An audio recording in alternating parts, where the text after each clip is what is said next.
¿no? Es esta, bueno, la ficha única del proveedor, significa que es aquella herramienta a través de la cual los proveedores, como actualmente, por ejemplo, ocurre con el RNP, de hecho, la ficha FUP es una herramienta o un instrumento que va a ser diseñado y que está siendo trabajado por el RNP, por la Dirección del Registro Nacional de Proveedores del OS, y que va a contener toda la información de los proveedores. Acá vamos a diferenciar dos etapas.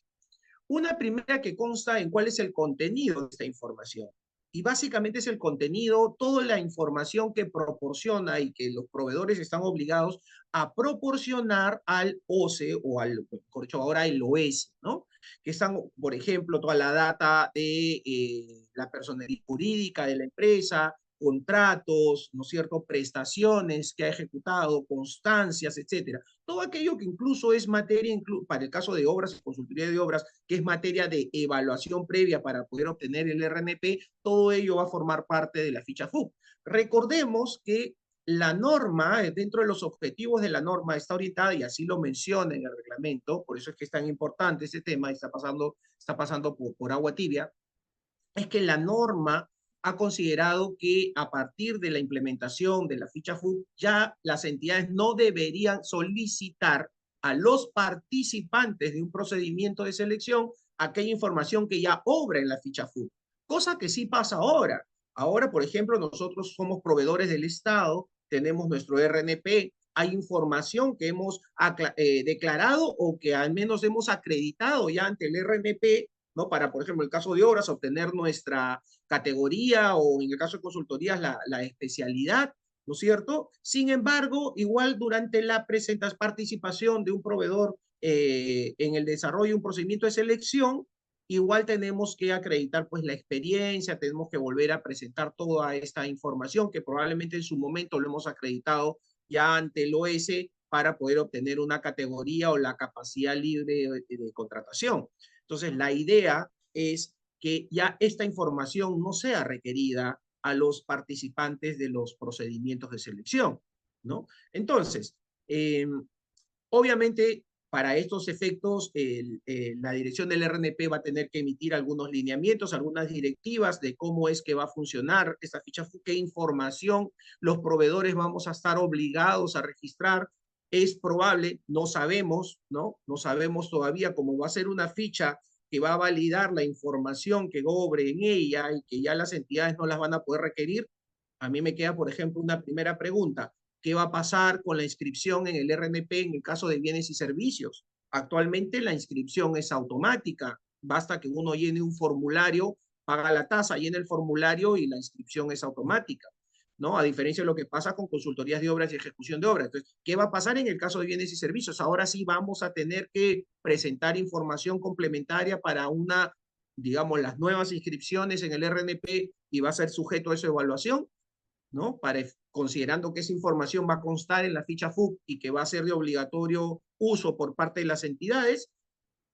Esa es una primera pregunta que podemos hacernos, ¿no? Habrá que ver qué es lo que pasa en el tiempo y cómo se va a dar la aplicación de esta información, que es información primigenia que cuentan los proveedores y que deben eventualmente registrar en la FUP, ¿ok?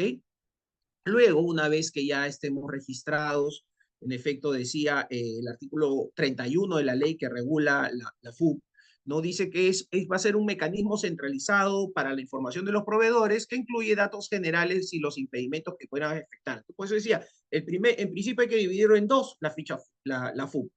Por un lado, los datos generales del proveedor, su información general referida a contratos, referido a experiencia, referido a facturación, etcétera. Y por otro lado, la información referida a potenciales o eventuales impedimentos que tenga para contratar con el Estado. Y es a esta segunda parte a la que nos vamos a referir. La primera, solamente de manera referencial para tener claro qué cosa es la FUP, ¿no? Esta ficha única de proveedor, pero la que me interesa y sobre la que vamos a conversar es esta segunda parte, es decir, aquella información que pueda generar impedimentos en la participación de postores durante el desarrollo de un procedimiento de selección, ¿ok? Habíamos señalado que esta información va a ser responsabilidad del OS.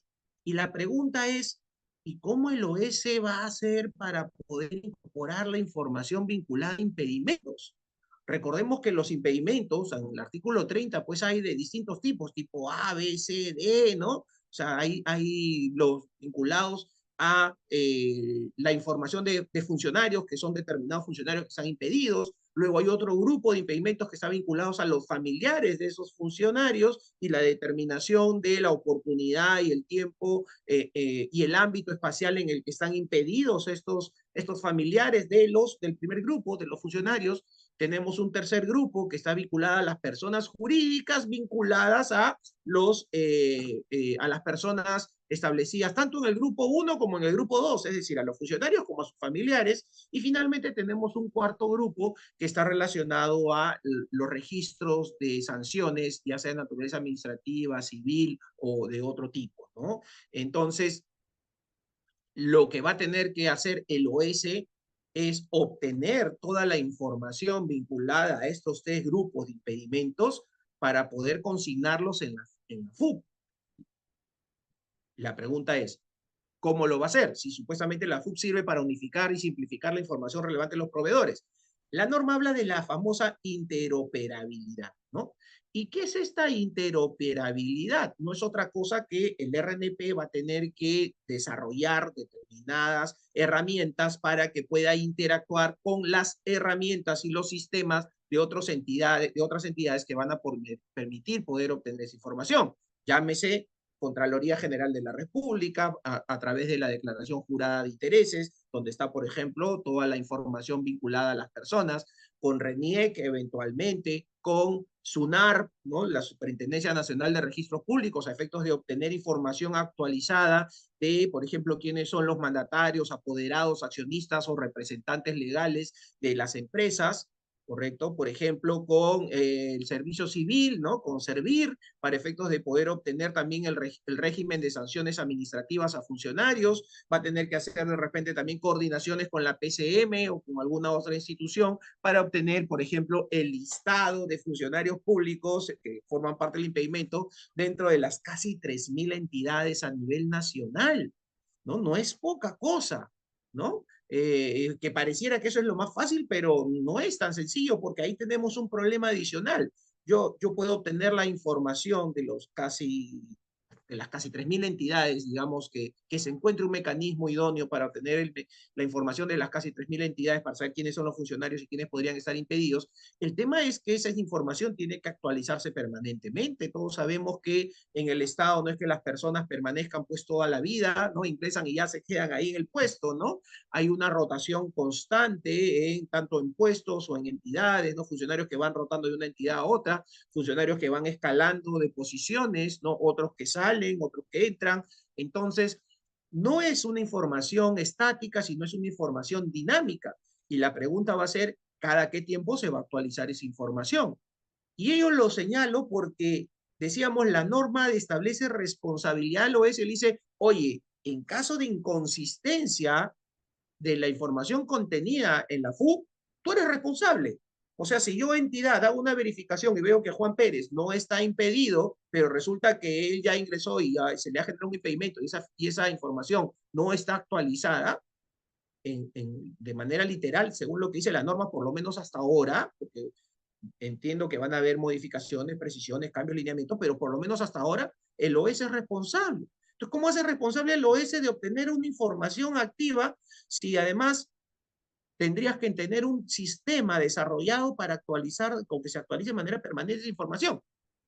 Entonces vamos advirtiendo ya alguna problemática. ¿Eso qué supone? Supone que el OCE, y de hecho ya lo está haciendo el OS, perdón, tiene que coordinar, de hecho ya lo viene efectuando de hace algún tiempo. Tuve la oportunidad de hacer una entrevista a la presidenta del OS y al director del RNP con ocasión de un artículo que escribí precisamente sobre este tema.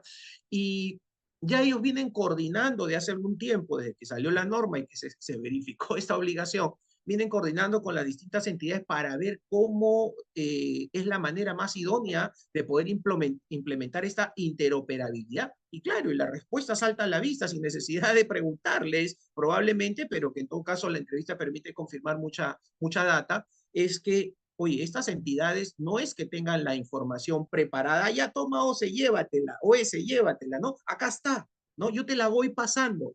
No, no es así. Un claro ejemplo, por ejemplo, es la declaración jurada de intereses. Son una ficha que va llenando cada funcionario, pero esa ficha solamente puede accederla el funcionario y además cada vez que tú ingresas o quieres actualizar, muchas veces tienes que volver a copiar toda la información que por un tema de capacidad, esa información no se guarda en la nube, ¿no? Sino que a medida que vas haciendo cada ficha se va, digamos, registrando y no sé cuál es el sistema que ellos manejan, pero por un tema de capacidad operativa tiene determinadas limitaciones. Entonces, ¿cómo puedo yo entrar o es entrar a esas fichas y obtener información actualizada si uno mismo, el usuario, no puede acceder a ella? Entonces, ese es un tema que, por ejemplo, tiene que coordinar. Por ejemplo, y la Contraloría no es que de la noche a la mañana va a hacer un clic y ya va a actualizar y tener la información disponible. Tendrá que desarrollar todo un proyecto informativo para poder establecer un mecanismo, un módulo, un sistema para que esa información, uno, pueda tener el respaldo suficiente primero y luego pueda ser utilizado, interactuar o interoperar con el SEACE, por ejemplo, ¿no? Con el tema de la FUP.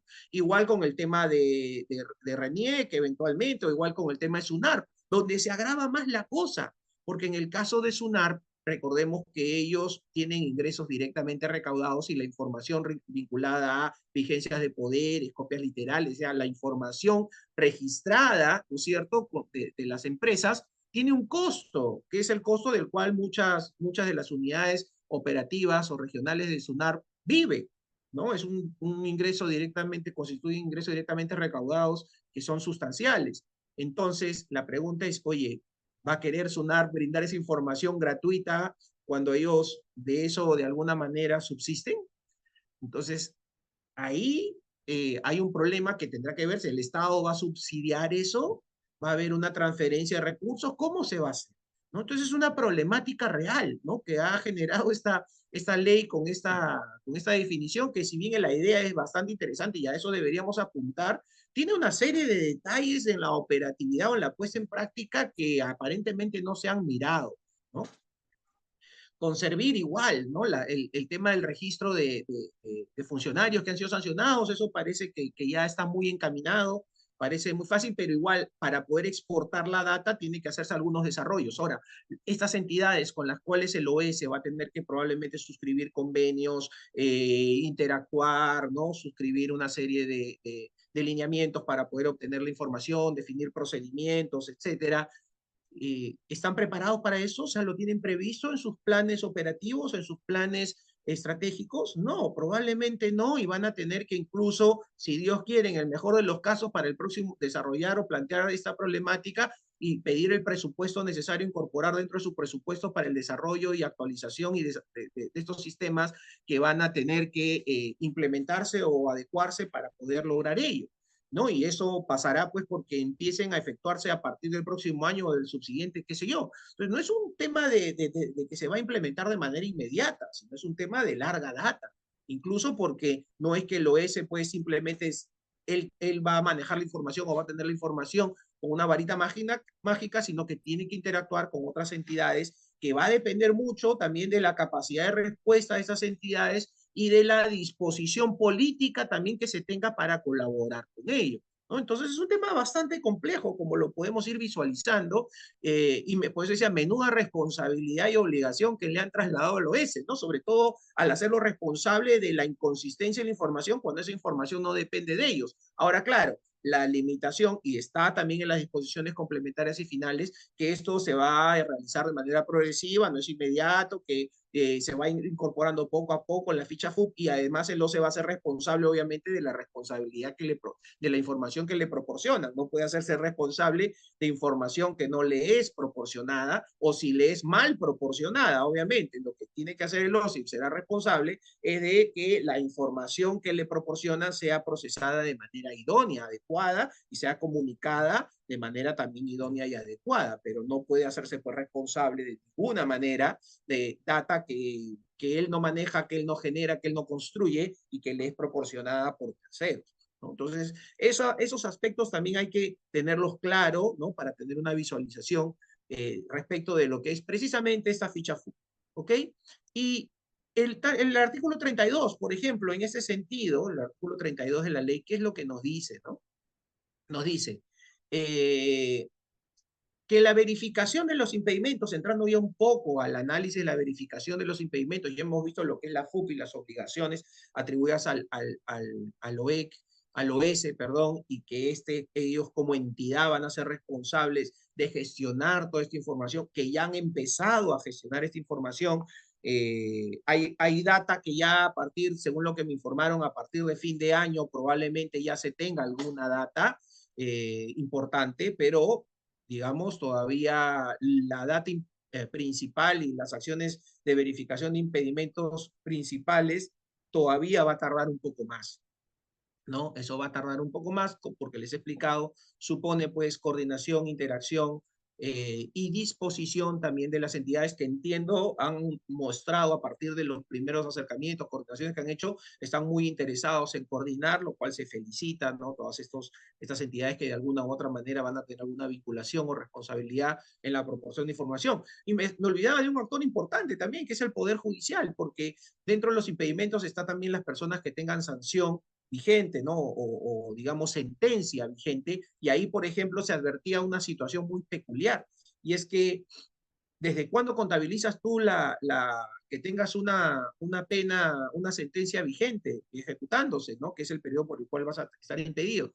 No es desde que se emite la resolución por parte del juez penal y donde te dice, señor, lo sentencio a 6 años de cárcel, no, sino es desde que se emite el acto ejecutorio, porque hay un juzgado de ejecución, donde emite el juez de ejecución emite el acto ejecutorio donde ya implementa la sanción establecida por el juez. ¿No? En el ámbito civil, por ejemplo, en el ámbito administrativo, y eso a veces puede tardar un tiempito, no es que es así de inmediato, ¿no? Quizás en el ámbito penal sea muy rápido, pero en el ámbito civil administrativo es mucho más un poquito más lento en la ejecución misma. Entonces, lo que se ha establecido, y a partir de esa coordinación con el Poder Judicial, es que, oye, la fecha o la oportunidad en la que se tiene que contabilizar el plazo de sanción o de suspensión o de impedimento, tiene que ser una vez de que ya se emita el acto ejecutorio de la sentencia, ¿no? O que empiece a ejecutarse la sentencia. Entonces, ahí hay temas que, por ejemplo, van saltando y que también hay que ir viendo cómo es que se va a implementar eso, ¿no? Por eso también incluso con el Poder Judicial ya han hecho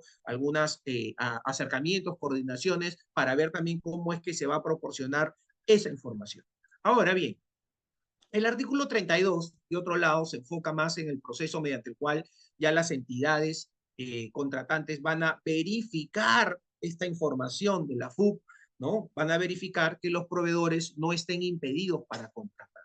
Este es todo otro universo, ¿no? Porque ahora yo, funcionario de una dependencia encargada de las contrataciones de la entidad, durante todos los, o en todos los procedimientos de selección, no solamente voy a acompañar a los evaluadores, ¿no? En la etapa de evaluación y calificación de ofertas o a través del oficial de compra, efectuar la evaluación y calificación de ofertas, sino que también tengo que hacer la verificación posterior o sea, ni siquiera verificación posterior, me corrijo, la verificación de que no estemos, los participantes, los postores, no estén inmersos dentro de algún impedimento, ¿no?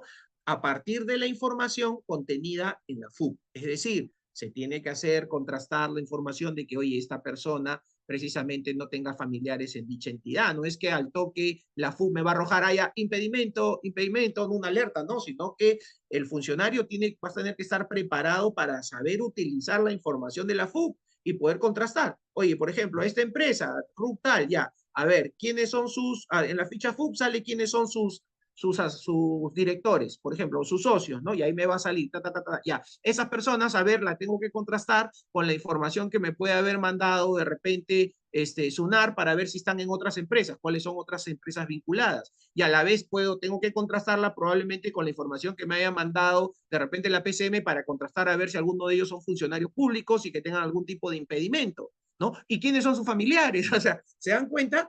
Entonces, no es que de inmediato la información me va a saltar, probablemente en algunos casos sí, ¿no? En algunos casos que son mucho más directos de verificar, vayan a saltar las alertas, pero en otros casos no, ¿correcto? Y ojo, esto no sustituye a el registro de participantes. Como ustedes saben, el registro de participantes que ocurre en todo procedimiento de selección, cualquiera que quiere participar en un proceso se registra, es un primer filtro, es el primer filtro donde verifica el sistema, el SEACE, ¿no? Verifica que tu empresa, por ejemplo, la empresa o la persona natural que se registra, no cuente con una sanción vigente del Tribunal de Contrataciones. Pero claro, esa data la pueden manejar porque el Tribunal de Contrataciones pertenece al OS y se registra automáticamente la información y está dentro de una misma base de datos. Y por eso es que el registro de participantes constituye un primer filtro que puede verificar tranquilamente si un proveedor que se está registrando tiene una sanción vigente o no y si por tanto si está impedido o no de participar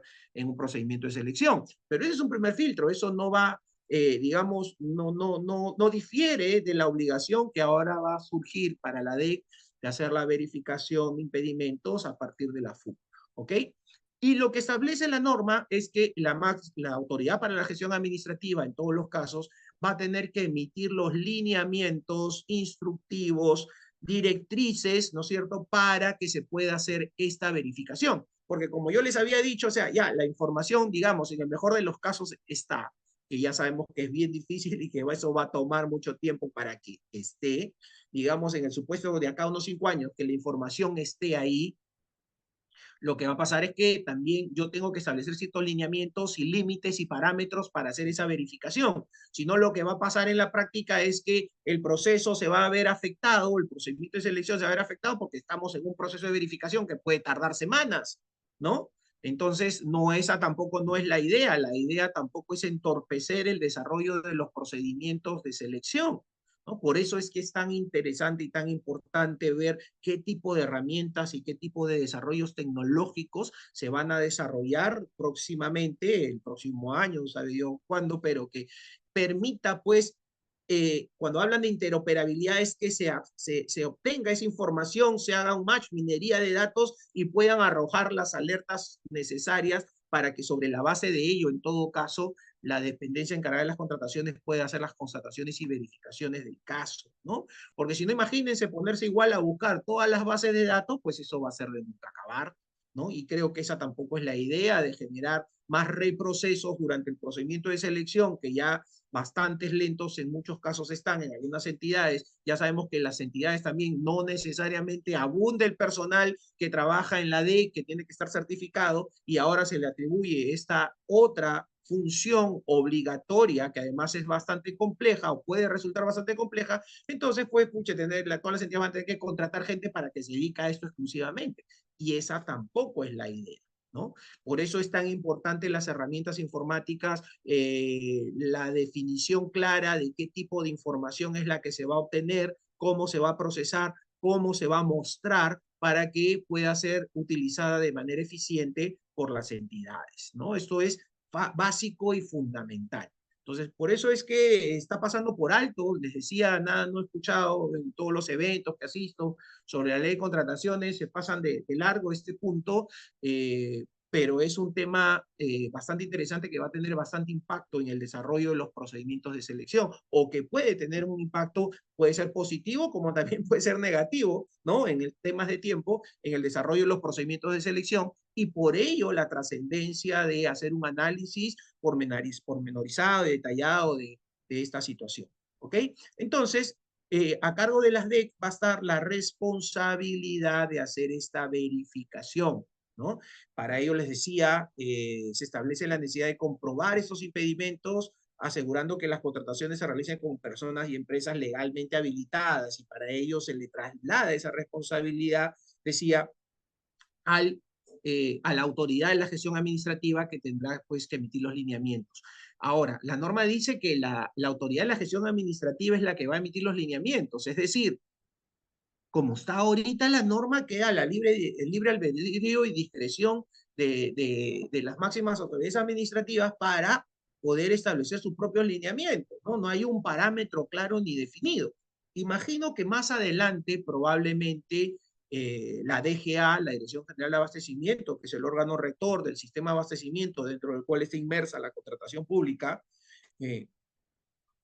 emitirá las directrices y directivas correspondientes, o el OS de repente emitirá, que es el que administra el Registro Nacional de Proveedores y que va a administrar la ficha FUP, imagino que será el que emita, ¿no es cierto?, las directivas y directrices, tanto para el uso de, o cómo va a operar la dinámica de, digamos, de la FUC, ¿no es cierto?, cómo se va a utilizar, qué información se va a tener en la FUC, cómo se va a tener cómo se va a producir la interoperabilidad, pero a la vez también cómo los funcionarios o cómo las entidades van a tener que probablemente procesar u obtener la información de la FUC o esta información que está en la FUC, cuál es el contenido, la información, la dinámica que se va a hacer, que va a servir seguramente como parámetro, lineamientos también para que las propias autoridad administrativa o la autoridad de la gestión administrativa de cada entidad emita sus propios lineamientos, ¿no? A mí sí me preocupa eso un poquito. Yo sería de la idea que mejor el OS dicte los lineamientos y no que cada autoridad dicte, porque dejar digamos, al criterio de cada autoridad que emita sus lineamientos, lo que va a pasar en la práctica, oiga, tenemos casi 3.000 entidades a nivel nacional, o sea que cada una puede tener potencialmente un procedimiento diferente. Y cuando el órgano del Sistema Nacional de Control se dé con la sorpresa de que, oye, acá dice una cosa, acá dice otra cosa, acá dice otra cosa, se va a armar un revuelto, ¿no? Y quizás vamos a vernos expuestos también a que el órgano del Sistema Nacional de Control comience a establecer sus propios criterios y va a decir, oye, no, tus lineamientos debieron decir esto. ¿Y bajo qué parámetros debieron decir eso? O debieron decir esto otro. ¿Y bajo qué parámetros debieron decir eso otro? Y podemos vernos sujetos pues a algunos cuestionamientos, incluso en la formulación de los lineamientos que son innecesarios o que podrían resultar innecesarios, ¿no? Y que no contribuyen o no van a contribuir pues a la adecuada gestión administrativa de las entidades. Recordemos que lo que se busca y lo que se quiere pues es que las entidades desarrollen de manera adecuada, de manera eficiente, de manera oportuna sus procedimientos de selección, ¿no? Y que con ello se logre la finalidad pública del Estado. Recordemos que las entidades no compran porque se les ocurre, ¿no? O porque les parece gracioso o bonito. Las entidades contratan con privados para poder proveerse de aquellos bienes, servicios u obras o consultorías que requieren para cumplir con su finalidad pública, es decir, para poder lograr el ejercicio de las funciones que por ley se les ha asignado a cada entidad y con ello lograr los objetivos y metas institucionales y con ello también las políticas probablemente sectoriales y finalmente aterrizadas en una política pública nacional, ¿ok? Entonces no es que las entidades compran porque simplemente son entidades y listo, tiene todo detrás de ello, hay una razón de ser y la contratación pública es una mera herramienta para lograr ese objetivo de logro de la función, de logro de los objetivos y las metas, y que finalmente las entidades logren su finalidad pública y el ciudadano sea el que se vea favorecido, ¿correcto? Entonces, no es simplemente establecer un procedimiento para verificación de impedimentos y que esto pueda ser óbice de que los procedimientos se vayan a demorar mucho más de lo que ya demoran por el tema este del proceso de verificación y que todos tengamos o los funcionarios tengan temor de que si no hacen una verificación exhaustiva de impedimentos puedan verse luego involucrados en una acción de control. Entonces ahí hay parámetros, hay limitaciones que seguramente con el transcurrir del tiempo van a tener que ir ajustándose, van a tener que ir definiéndose, ¿no? Estos vacíos, la idea es genial, es necesaria, ¿no? Es adecuada, bueno, adecuada hasta cierto punto, pero tiene que complementarse. Tiene que mirarse todas estas aristas a partir ya de incluso de la propia información o la data que ha obtenido el OS a partir de las coordinaciones con las entidades, debería, ¿no?, emitirse digamos, tomarse algunas medidas, algunas acciones, y dentro de ellas probablemente el establecimiento, cuando ya se tenga mucha más data, ya se sepa ciencia cierta qué información se va a poder obtener o no, el OS puede emitir unos lineamientos que sirvan de parámetros iguales para todos, ¿no? Eso al menos es mi visión de las cosas, ¿no? Probablemente algunos podrán discrepar, por ahí los que manejan sistema de repente dirán, oye, doctor, usted está complicando la vida, esto es mucho más sencillo. ¿Quién sabe? ¿No? Pero les comento mi apreciación sobre estos aspectos, al menos respecto de lo que tenemos hasta ahora, ¿no? Porque no hay más información sobre esto. El reglamento no es que lo desarrolle ampliamente esto, sino que es lo que tenemos ahorita. ¿Ok? Bien. Finalmente, y de manera complementaria a esta verificación posterior, esta verificación de la ficha FUB, también se ha establecido dentro de esta verificación de impedimentos que en determinadas circunstancias, y probablemente esto es lo que más se va a usar, y ya se viene usando, ¿no? Permite que los proveedores acrediten que no tienen impedimentos para contratar a través de una declaración jurada. Claro, eso es lo que actualmente hace, funciona, ¿no? Todos los proveedores que participan en un procedimiento firman o suscriben una declaración jurada donde declaran que conocen las reglas, que conocen la norma y entre esos aspectos que no tienen impedimentos, ¿no? Pero además es una declaración juris tantum. ¿Qué significa juris tantum? Que está susceptible, o sea, va a tener veracidad o se va a creer por cierta en tanto no se demuestre lo contrario. Y es por eso que luego, cuando existen los procedimientos sancionadores, se le otorga el derecho al proveedor que se le acusa de haber presentado, por ejemplo, un documento falso o de tener algún impedimento, de que pueda formular su descargo, ejercer su defensa libremente, ¿no es cierto? Y si durante el desarrollo del procedimiento se demuestra que en efecto presentó documentos falsos o estaba impedido, en este caso, que es lo que nos interesa, estaba impedido de contratar con el Estado porque tenía alguna sanción, porque tenía algún familiar que generaba el impedimento, podrá ser sancionado, ¿no es cierto? Por eso es juris tanto, se puede revertir la situación.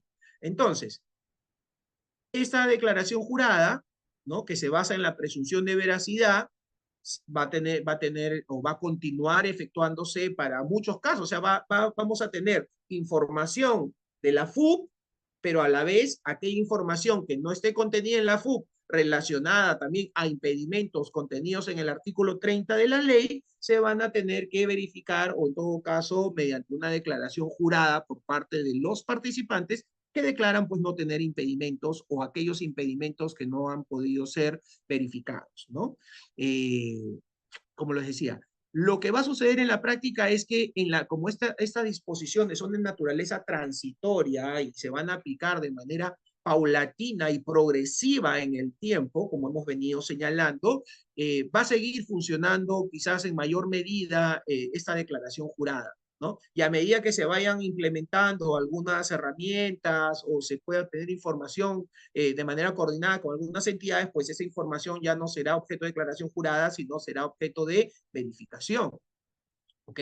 Y así es como estimo que va a ir ocurriendo y así es como también me han comentado que va a ir ocurriendo.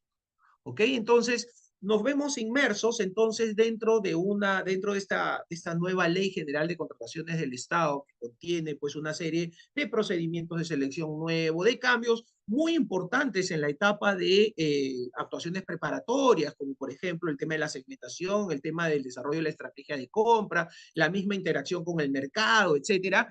Oportunidad en la cual también ya posteriormente con la convocatoria se está trasladando pues a los evaluadores y en este caso a la dependencia encargada de las contrataciones, no tanto al evaluador, sino a la dependencia encargada de las contrataciones, la responsabilidad de verificar este tema de los impedimentos a través de la FUB. Y así como también hay cambios en el tema de arbitraje, en el tema de Junta de Prevención y Resolución de Disputas, ¿no? Cambios importantes en el tema de la administración de los centros, considero que este tema es un tema medular, ¿no? Que puede dar también lugar a muchas controversias, ¿no? El hecho de que, por ejemplo, sea usada indebidamente la información contenida en la FUB podría ser, por ejemplo, un elemento limitante de la participación de postores que podría dar lugar también a controversias posteriores, ¿no? Entonces hay que tener ahí mucho cuidado, creo que hay que manejarlo con pinzas, ¿no? De manera muy delicada este tema de la verificación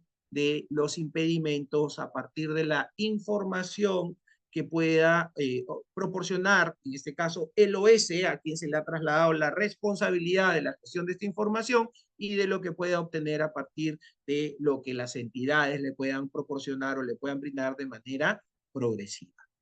Bien, señores,